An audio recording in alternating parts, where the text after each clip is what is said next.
Nitrous oxide is also known as laughing gas, hippie crack, or nitrous. It is a strong painkiller that can often bring strong feelings of happiness and bliss. It can also cause uncontrollable laughter. It is a highly addictive substance and is considered a Class C drug by the U.S. government. Nitrous oxide is considered an inhalant. Inhalants are one of the first drugs young people try. Usage rates go down as people get older, and the overall usage rates have gone down since the 1990s.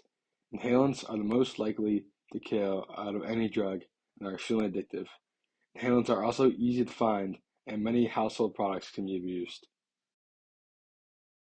Local doctor is noticing a dangerous trend in her emergency room involving the gas nitrous oxide. And she alerted our Dr. Frank McGeorge during his weekly check-in of what's going around in hopes of getting the word out. Dr. McGeorge here to explain what she's seeing and why parents need to speak up. Nitrous oxide is super common in medicine. You may have heard it called laughing gas. Now, when used properly, it's very safe. Here's the thing, though. When it's used in a medical setting, we carefully control the mix of nitrous and oxygen. We don't give straight nitrous. So right off the top, inhaling 100% nitrous without a safe mix, that can be deadly.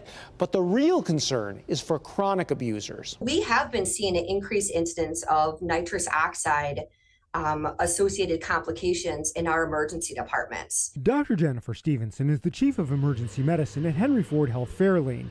She says the problems aren't from people coming in high on nitrous, they're from long-term use. We're seeing patients present with neurologic symptoms, primarily like numbness, tingling, weakness to their arms, their legs, their face.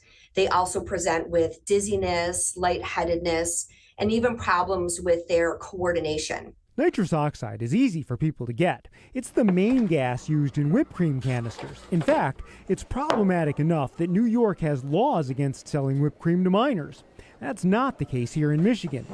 Pure nitrous is inhaled for a quick high, and it's easily distributed in balloons that are filled using canisters meant to refill reusable whipped cream dispensers. And for what it's worth, I reached out to the Poison Control Center over this past weekend to see if maybe this is something we're only seeing in our community here in Dearborn and Detroit, but they confirmed that they're seeing increased use of nitrous oxide across the community. Because there's no simple test to identify nitrous users, when they have symptoms that could lead to permanent damage, Dr. Stevenson has a plea to patients. So it's really super important that patients be honest with us and forthcoming regarding their use of this agent. Now, I'm going to state the obvious. Abusing nitrous is bad. In fact, personally, I'm aware of many deaths in medical people who abused nitrous.